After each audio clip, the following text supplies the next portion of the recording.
and we're never doing that again. Don't sleep. Don't sleep, baby. Go ahead and hit that subscribe button.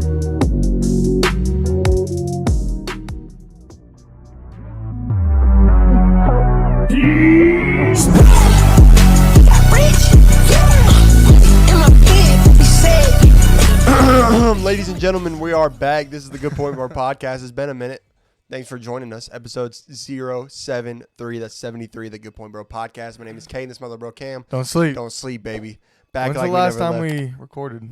2 months ago? I think our last episode came out like 6 weeks ago. Yeah, we've been really busy, guys, but Life's been crazy, man. yeah. Life's been crazy. Yeah. I don't even want to waste you guys' time catching up on it, so let's go. just pretend it never happened. College football playoff is upon us, just about. We're 1 week away. Hopefully this Saturday, our Alabama Roll Tide Crimson Tide can win against Georgia Bulldogs, but I guess we'll have to wait and see. If they do win, if Alabama does win, is it win and get in? Yeah. Because this is how I look at it. If you do not have a playoff without the SEC, it is a joke. It's a joke. This conference has won 13 out of the last 17 championships. Okay? Michigan and Ohio State have won 2 national championships this millennium. Hey, speaking Georgia of that, and Bama have won the last 3. Yeah, I was about to say, so you know how many the SEC has won in that time period? 16? Let's fact check this. Bro, and I've been hearing stuff like Georgia's still in if they lose. Bro, Georgia's out if they lose. They might be in if they lose. What? But who? They might still be in if they lose. But the thing about it is, so Bama and Georgia jump Texas. What if Texas wins? Hopefully Texas loses and we just. I think the odd team. I think the team that you want to be out is Florida State. I know they're undefeated. I know they quote unquote deserve it, but TCU deserved it last year. And what happened in the national championship? 63-7. I don't want to see that again where Florida State might get lucky, might beat Oregon. Who knows? They go to the Natty against Georgia and they get beat 56-0. That is not what I want to see. So if you're the committee, grow some balls and let's get the 4 best teams in and let's go. Yeah, it's not. Listen, I'm with Kirby Smart, or not Kirby Smart. I'm with Kirk Herbstreit on this one. Never with Kirby Smart. I'm never with Kirby Smart, except for when he's the defensive coordinator at Alabama. But I am with Kirk Herbstreit on this one. We got to get deserving out of here, okay? Yeah. The college football playoff is the 4 best teams. Next year, when we have the 5 conference champs, all that, you can kind of work with it a little bit more when you have 12 teams. That's what Kirk was saying? He said, yeah. He said it's not most deserving. Let's get the 4 best teams in Then why there. was he saying Florida State should be in if they win? He didn't. He was mad that Florida State was in. He was mad. But then he just switched up. No, last night he was mad that they were the number 4 team. Who did he think should be number 4? I think Texas? Ohio State, but he thinks they'll drop out after. He thinks they'll drop out after this week. So but he's saying after this week, there's no reason that they should be above them. Okay, so then who's in this situation? Because of people talking about how Georgia should still be in if they lose. Listen, I've seen things like if Bama wins, it's Georgia, Bama, and Texas is who you need to decide who gets that 4th spot. How is Georgia even in that conversation? That makes no sense to me. Here's why it doesn't make sense. Well, because they just they lost. value head-to-head when it comes to Texas and Alabama, but then they're saying, but we don't value head-to-head when it comes to Georgia, Alabama. It doesn't make sense. Yeah, and they didn't value head-to-head when Texas was above Oklahoma after Oklahoma lost. Remember? Oklahoma had that 1 loss, and Texas was 1 rank above Oklahoma. And Oklahoma had that head-to-head. Yeah. And it happened in week 2. Guys, teams can get better. We've won 11 games The college football is the only league that does that, where head-to-head is everything. Like, for example, Chiefs lose the Lions week 1. 10 weeks later, does anybody think the Lions are better than the Chiefs? No. Why can't that be the same, or why can't that be true in college football? It just can't. I don't know why people think we got to like get that, the 4 best teams in there. But I still can't get over that freaking – I still can't get over that since I've been born, Michigan and Ohio State have combined for 2 national titles, and both were Ohio State. And in the last 3 years, Alabama and Georgia have combined for more. 3 out of the last 3. Listen, it's a joke, dude. I get that Michigan looks good when they play Rutgers, okay? But the Big Ten is straight garbage. They're the most top-heavy conference in the league. They have no depth whatsoever. They have 3 teams: Penn State, Ohio State, Michigan. Penn State only looks good because everybody else sucks. So you see Penn State, they're 7-0 when they're playing Ohio State. Yeah, it's because they played Rutgers and Illinois. They're straight trash. So Michigan looks good, and they have a 2-game season, and then they get into the playoff, and year in and year out, they disappoint. So I'm not buying the Michigan hype. Guys, the real national championship is played December 2nd in Mercedes-Benz Stadium. Whoever wins that is going to the playoffs, and they will win the championship. And that's just the reality of the situation. That's what it's been like every single year. I'm with you. And I'm glad that if we do beat Georgia. And if Ohio State somehow sneaks into this playoff, I'm done, bro. I'm done.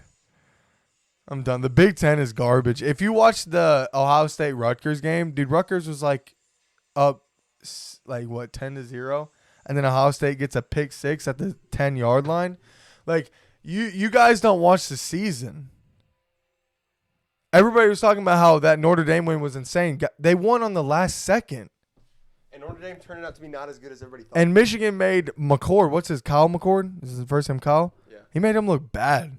And he's got the best weapon in college football by far. Future top 5 receiver in the NFL, Marvin Harrison. Junior. They're not going to win the title. Let's get teams that have a chance to win the title. Florida State out. Texas, you just don't know with Texas. They're very unpredictable. But do they have the athletes? Do they have the recruiting? Do they have the horses? Yeah. Same thing with Alabama and Georgia. Michigan, not there yet. They're just not there yet. I think when you look at when Michigan was in the playoff, they didn't have the physicality or athletes to compete. They just didn't. Remember the 2021 Georgia-Michigan game when they won 34-11? And out the gate, it just looked like it was a JV versus a varsity team because they don't have the horses. Like Ohio State, they can compete with those teams because they have the athletes. They just haven't had the coaching, I feel like. I think Ryan Day is a problem. He can't win the big games. He's 1-6 against the CFP top 5. And he's lost 3 straight to Michigan. But if you look every single year, they have a top 5 recruiting class. They can compete with teams like Georgia. Should have beat Georgia last year, was up by 10 coming into the fourth quarter, but they couldn't do it. So we need to have teams in there that can actually compete and win. I'm not saying Michigan shouldn't be in there. But let's also not act like the real national championship isn't December 2nd, because it is. And it's every year. Every single year. A roll tide, baby. And I get like we have all this we have a lot of great teams this year, good teams. So then have whoever wins the SEC championship in. Fine. I'm cool with not having 2 SEC teams. I just don't know how you can look at the SEC and look at the success that they've had in college football over the last 20 years and not be like, "Oh, the winner of this conference gets in." Well, how do they not get the benefit of the doubt? Why does Oregon get the benefit of the doubt? Why does Oregon get the benefit of the doubt? Here's another thing is Oregon's demolishing these like trash teams, and they're like, well, look how great they are when the one team that they played within the top 10 they lost. Which I agree, Oregon's probably better than Washington. But what I will say is this: to act like Bama isn't even in the conversation is absolutely ridiculous. Yeah. It's atrocious. It's an atrocity to college football. And I'll say this: when you look at the top 21 teams according to the College Football Playoff Committee, 3 of them Alabama's beat, all by 14. 2 scores each and every one of them by 2 scores. So who else has that? Just please, who else has that resume? Like nobody else. Like it's not a big. It's just crazy to me because what happened was Jalen Milroe got benched and we had a close game against USF and half of you guys wrote them off in your head and you're too sorry. You're too sorry and embarrassed to be like, oh man, they were better than I thought. Yeah. But college football doesn't allow teams to get better throughout the year. Like, people are like, Jalen Milroe has improved exponentially since that Texas game, but people don't allow for that. He's 5th in the Heisman right now. And then you hear like Colin Cowherd say that Bama has a quarterback problem and they have a weak quarterback. Bro, he's 5th in the Heisman. He's had like in the last 4 games, 20 touchdowns and 1 pick. Yeah. So obviously you don't watch college football. You work for a Big Ten network who the producers just tell you what to say. And the only game that people watch, because think about this, the Alabama-Texas game was a top 5 viewed game this year. So all these people, they just watched that game. They saw Milroe. They wrote him off immediately because he didn't have a good game. And now he's not the same player, and people don't know that. So they're not giving him the respect that he deserves. Amen. But, I mean, we watch every Milroe, game. we love you. We respect you. Roll Tide, baby. Carry it over to the national championship. And hopefully I don't even care if we make the playoff. All I care about is if we knocking out Georgia. Knock Georgia If we're going out, you're coming out with us. Yeah. That's fine with me. Because, listen, we'll look back on this year. We'll give it an asterisk because there's no SEC team. Like if Michigan wins it this year, they're gonna be like no SEC team in the playoff. If that's the only year you win it, facts. we're giving an asterisk to it. So it will be the Alabama. That's the way to put it. It will be the Alabama myth national title. No. That's the way. Be the Alabama. That's myth. the way to put it, dude.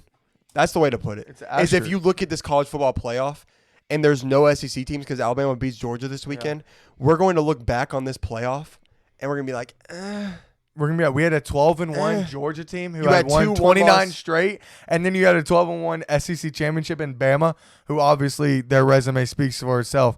None of them got in, and then Michigan finally pulls one out. That's why you just put the best 4 teams in the playoff. Yeah. Because otherwise, we're gonna look back on this and we're gonna be like, were they really the best team?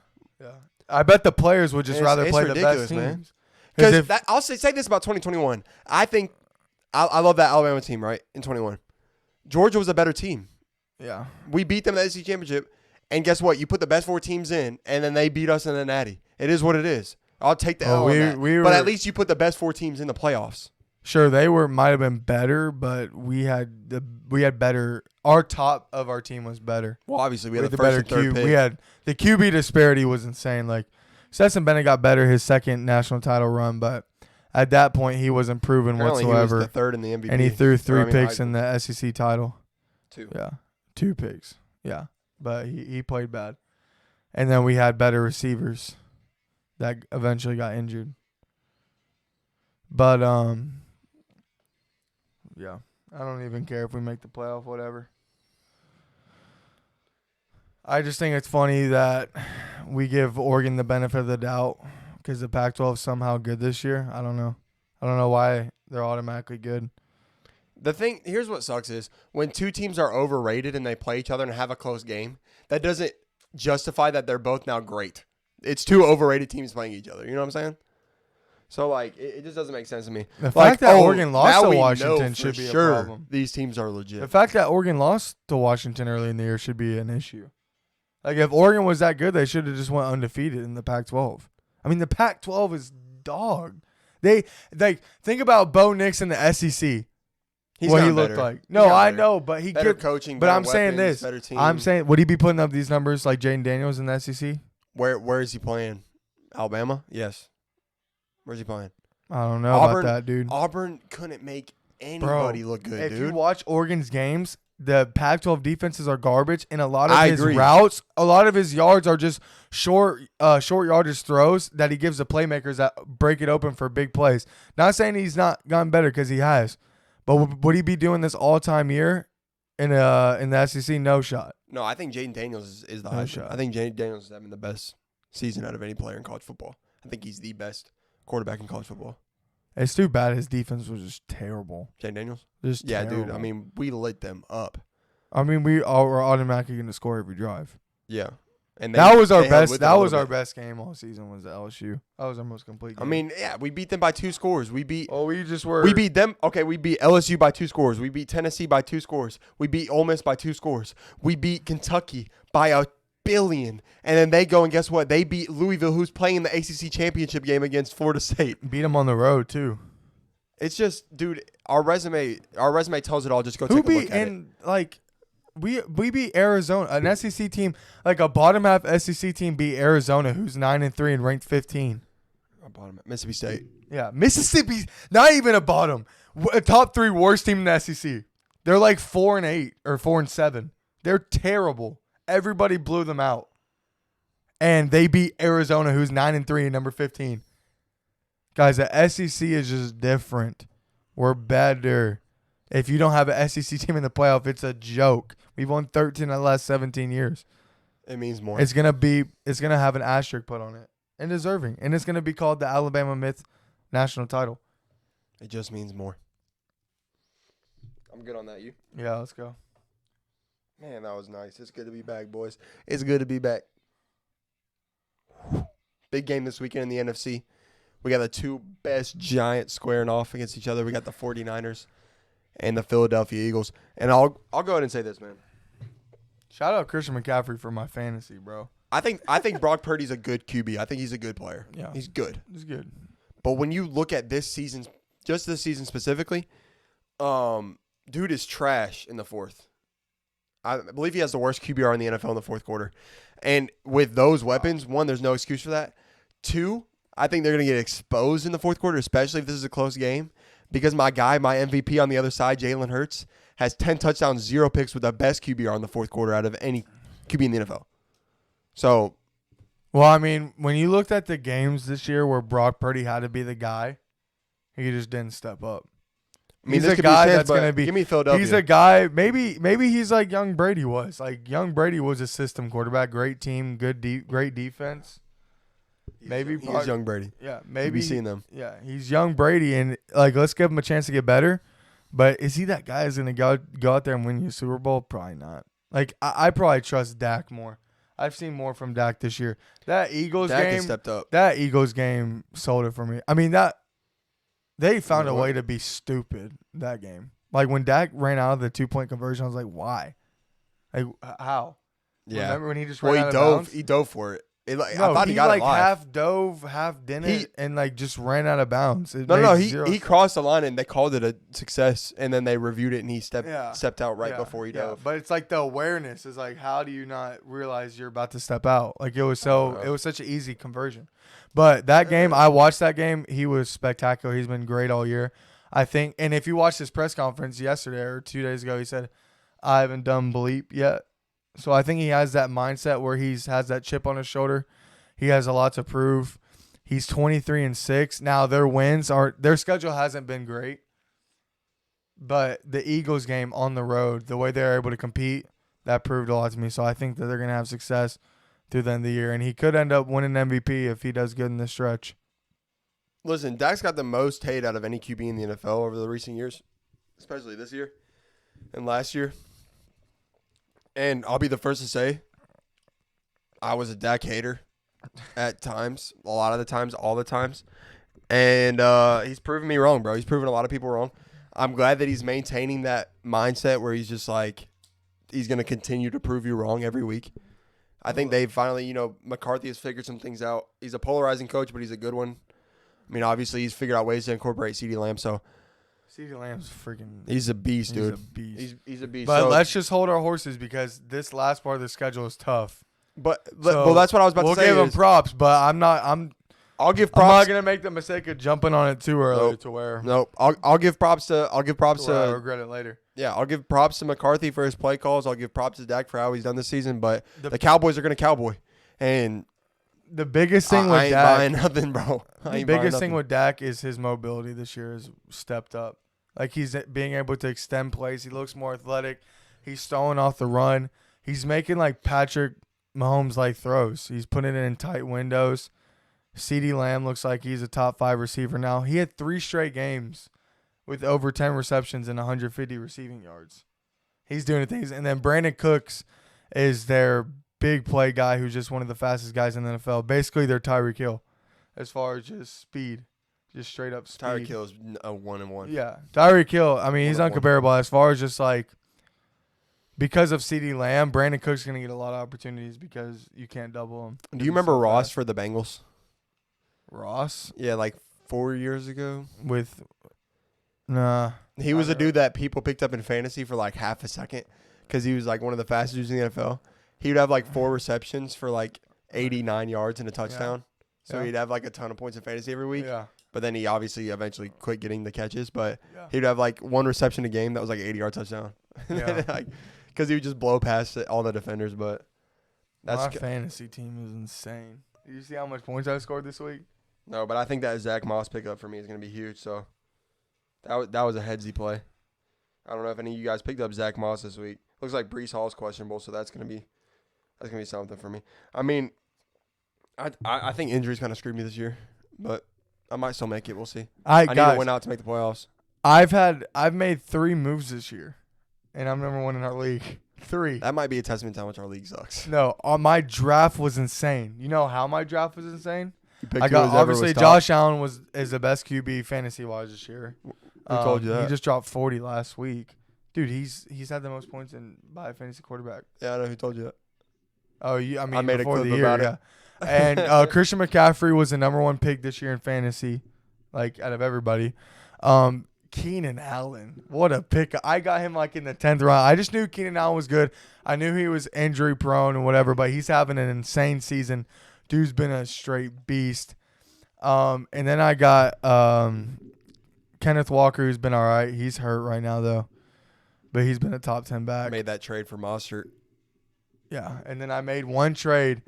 I had Jalen Waddle, who's had kind of a down year fantasy. He's starting to pick it up, though. But I traded Jalen Waddle with Caden for Raheem Mostert and Michael Pittman, who Michael Pittman just got me 21. Michael Pittman was and Raheem Mostert got me 21. He's so freaking good, dude. Because he just gets you. He's a guaranteed 16 a week, a guarantee. And I traded like Gardner Caden. Minshew just freaking tosses I him to him. traded Caden Just 10 receptions for Michael Pittman Jr. and Raheem Mostert, who now I have 3 top 10 backs on my team. I have 2 top 10 receivers. Right? Is Michael Pittman a top 10 receiver in fantasy? Yeah. He might be, dude. I know Keenan Allen is. You got a couple questionable guys on it. He's averaging 16. I don't know if he's top 10. He's 12th. So who? What about go to Keenan Allen? See where he's at. Keenan Allen is second. Oh my gosh, Keenan Allen is second to Tyreek Hill. And I made that draft pick in the 10th round. Cole Kmet is 6th. I was drafted Cole Kmet for the Bears. He's 1 and Raheem Mostert's 2. Josh Allen's 1.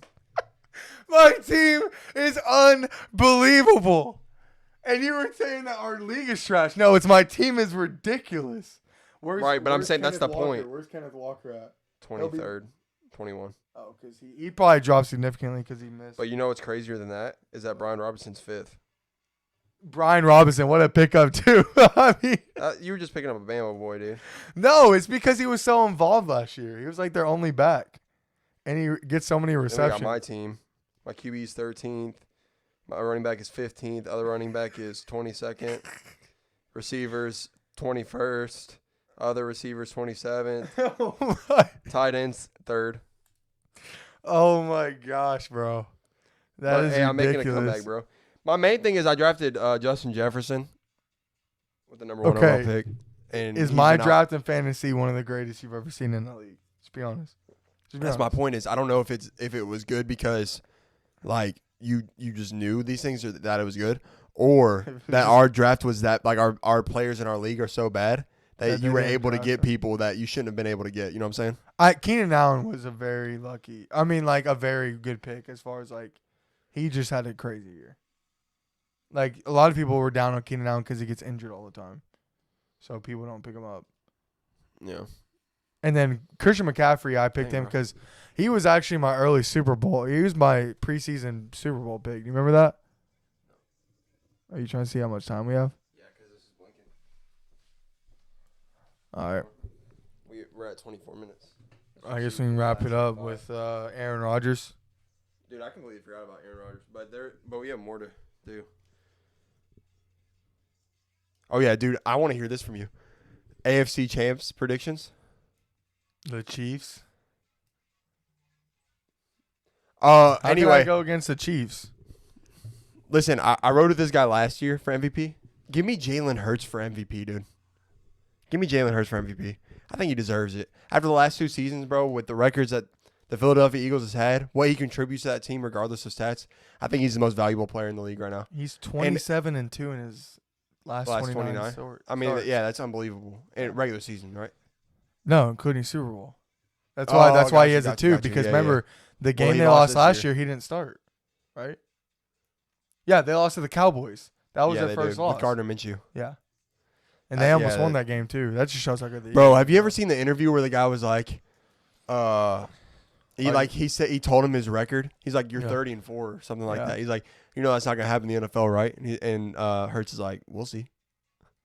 Have you seen that? Yeah. No, that's cool. It's so cold, bro. He's just one of the coldest players, dude. Yeah. That dude's motivating, dude. I'll be like right about to work out. I'll just be listening to freaking Jalen Hurts. Yeah, he's a beast. I'll just watch a Jalen Hurts video. Or when he was like, why do you not care about your team stats, blah, blah, blah. Yeah. What motivates you this much? And he's like, by losing. No, he said, that wasn't the question exactly, but yeah, by losing was what was it? But he said, out of purpose for everyone. But the way he said, by losing. Oh, he's a G, man. He's so cool. Yeah. Everybody wants to But be the Jalen way Hurts he when was they grow up. able to just say 2 words and it summed up an answer perfectly to what he was asking him Yeah. just made it so cool. Like if you can say something to somebody with as less words as possible, but make it make sense to cover a whole range of topics, Yeah, it's cold. then that's what makes it cold. Yeah. No, dude, he's so cold. And outside of all that, he's still MVP. I mean, he's the clutchest player in the league. He in the fourth quarter, he has 10 touchdowns, 0 interceptions, the best QBR in the fourth quarter in the NFL. I think he deserves MVP. I think the Eagles would not be the Eagles without him. I think the Eagles are great. They have a great roster. Obviously, their defense is incredible too.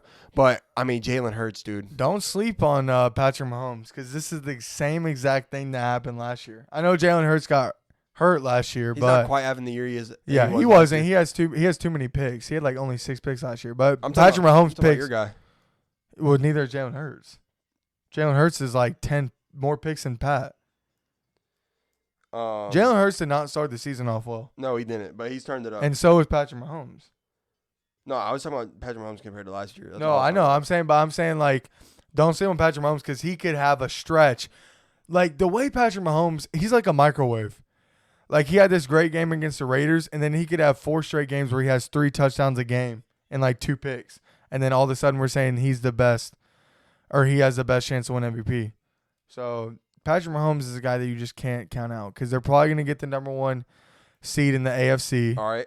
Patrick Mahomes has 21 touchdowns, 9 picks, and no rushing touchdowns, so just 21-9.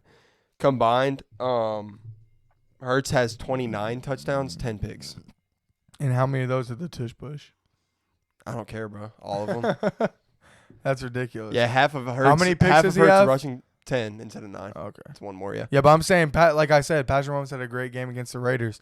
He could have 4 straight games where he has 3 touchdowns a game, 1 or 2 picks. That's how Patrick Mahomes But we got to goes. pretend that Hurts just didn't do that to the Bills? No, I know. He's been great, but I'm just saying don't sleep on Pat Mahomes. Like, he's right there for MVP. He's going to be there every single year. It's like how Aaron Rodgers was with the MVP. Like, Tom Brady wasn't really like that with the MVP. Tom Brady won 3. He had years where he was up there, but that's just why Patrick Mahomes is going to be the greatest of all time. It's voter fatigue, dude. Patrick Mahomes is going to be the greatest of all time because he's going to have the wow factor and the throwing ability and the finesse like Aaron Rodgers, but he's just going to have the accomplishments. So he's going to end his career with probably 4 or 5 Super Bowls, but he's also going to have those intangibles to make him the greatest of all time. I mean, that's what I see. Amen, Bubba. How we feeling? Feeling good. Cool, man. You want to wrap it up? Oh, yeah, dude, hold up. I forgot to talk about this, too. One last thing, guys. Mac Jones. No. God, no. I can't Rest talk about in it. peace. I can't talk about my boy. Anyway. He needs to be in an asylum. I got his jersey, bro. That thing's going to... Oh, man, that thing's going to haunt me. Anyway. But what I was going to talk about is, can anybody explain the in-season tournament? Like, I thought it was just a tournament, dude. We're like 2 months into the season. They're just like, and the 17th game of the in-season tournament. It started like literally 4 weeks ago. It like never ended. Like, I'm tired of seeing these stupid courts, bro. These like, I don't And know, bro. Maybe play? I might be a hater. Maybe I'm a hater on the in-season tournament. Maybe you guys love it. I don't know. But mostly I just watch recaps of games. I can't watch full games on these courts with this. The in-season tournament is a total fail, and the only thing they get is just money if they win. So, Right, I mean, players. that's cool and all, but these players, I mean, they have so much money. That's not a huge motivating factor. But the players set the precedent that regular season doesn't matter when they sat out of so many games. Like, they have completely taken out meaning of the regular season. Games in an in-season tournament. Yeah, they don't even care about that. There was a player the other day that said, "You think I care about the in-season tournament?" Yeah, because nobody cares about that. And they already set the precedent that the regular season doesn't matter because you'd have these national televised games with 2 juggernaut of teams and like 3 of the stars would sit out for rest. So then nobody watches the games. So the NBA did that to themselves. But I mean, it feels like I'm watching the preseason. is the NBA like... The NBA is popular, but do people actually watch the games on TV? Dude, not compared during the NFL season. Bro. Oh yeah, obviously not that. Like no. I mean, not even compared to NFL games. I'm saying during the NFL season, their ratings. Like the MLB gets the same ratings as the NBA. Often the World Series gets more than the finals. Not this year. This year's no. This year, I mean, they had it would be like the NBA's equivalent of the Oh, it's dead. Well, guys, if you can hear us, that's it for the Good Point Bro podcast. My name is Kane. This is my little bro Cam. Don't sleep. Don't sleep, baby. We'll see you in the next one. That's all for episode 073. We'll see you at 074. It's good to be back, baby.